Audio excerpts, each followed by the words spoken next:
Howdy folk, welcome to episode 3 of my Arvoch Alliance playthrough. For this mission, we've been given a Shadow, a ship that is typically a fighter vessel. However, the Alliance has gutted this one of anything useful and turned it into a mining ship instead. This is because we're not going to be doing a lot of fighting today. Luckily, our allies are still equipped to watch our back. Additionally, I was recently informed I was flying with my training wheels on. Turns out there's a way to shut off rotational IDS. As someone interested in truly mastering my craft, and possibly making myself sick in the process, I've gone ahead and dedicated myself to this new approach to spaceflight. So if I seem wobbly, give me some grace. I did all my training in inertial mode, and now I'm trying to adjust the differences with the flight model on the fly. If I find time, I may put out a training session or two with IDS fully disabled, but I don't want to lose momentum on this current playthrough. With all that said, let's get into our briefing. All sensors are in place and active. Although it appears that Federation numbers in the system may be low, we'll need to remain on high alert as our engagements have likely alerted them to our presence here. At this point in our operations, the goal will be to protect and supply the arriving construction teams who have been given the assignment of building command stations in the area. Your squadron will be required to recover at least 25 units of metal ore from the nearby asteroid field. Since an enemy intercept is likely, I am ordering Beta Wing to provide escort. They will also be flying shadow fighters, so they should be well equipped to fight off any hostile ships that get in your way. Since we need to preserve our lean weapon reserves, your spacecraft will only be lightly equipped with primary weapons, so stay focused on mining and let the other ships defend. While mining, your onboard computer will automatically sort the material you recover into your ship's cargo loop. You can recover the material faster by panning the mining boom around inside the asteroid. If you have difficulty mining the metal ore, move closer to the asteroid you are drilling or try switching asteroids.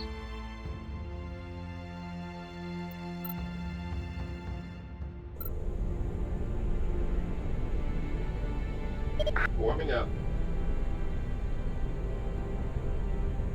Lining up with catapult. Asteroids on scope heading 4-5.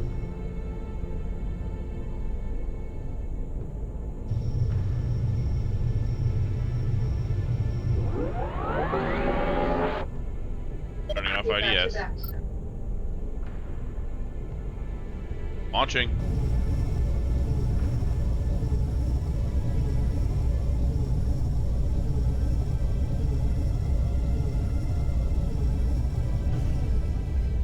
All wings form on me. Yes, sir.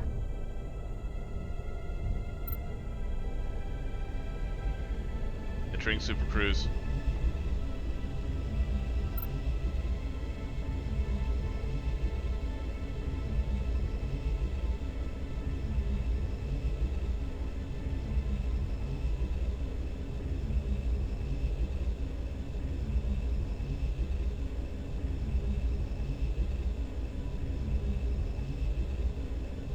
Dropping out.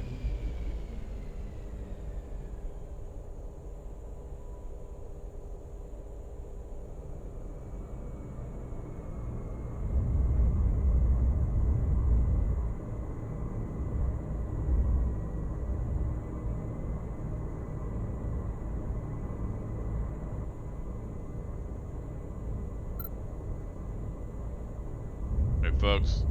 Focus on mining.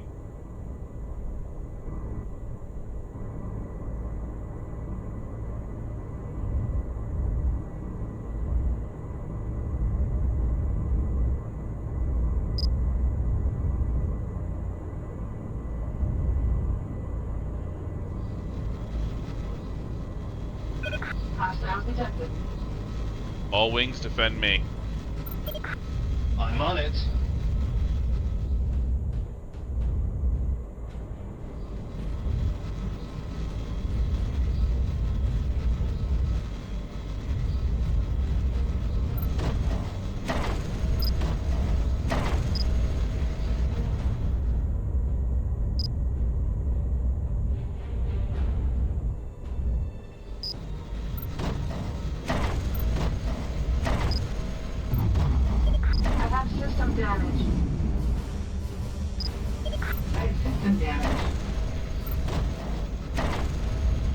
Together, guys.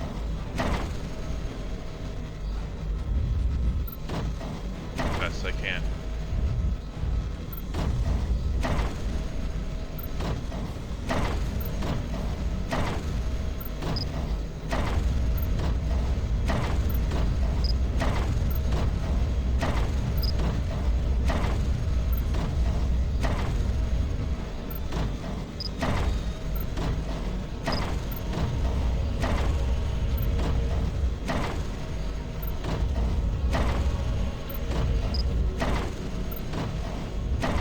Alright, Taking hits. I've sustained hull damage. cargo full.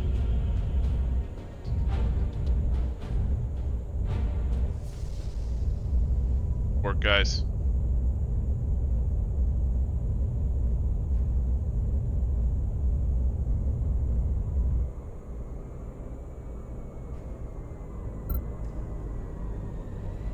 Heading back to command ship. Entering Super Cruise.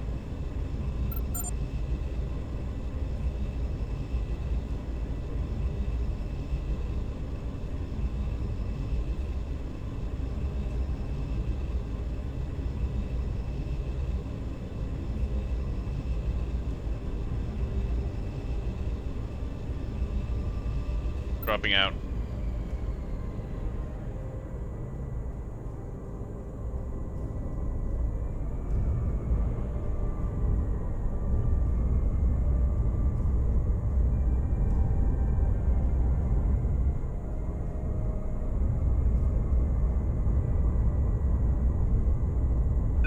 Sensor contacts read as hostile. What? Oh. Enemy contacts. Alpha Wing. Engage hostiles. Order acknowledged.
All hostiles eliminated.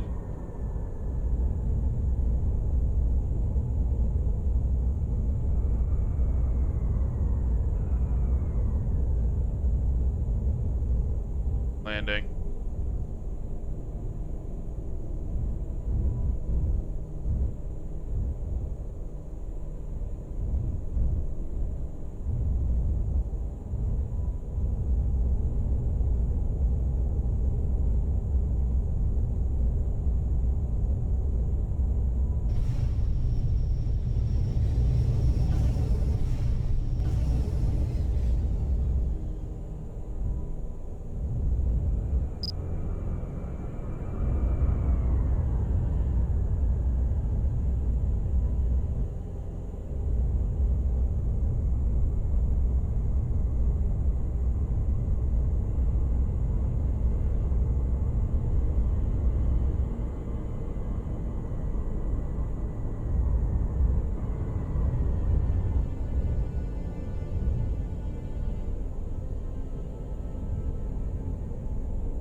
Objectives accomplished.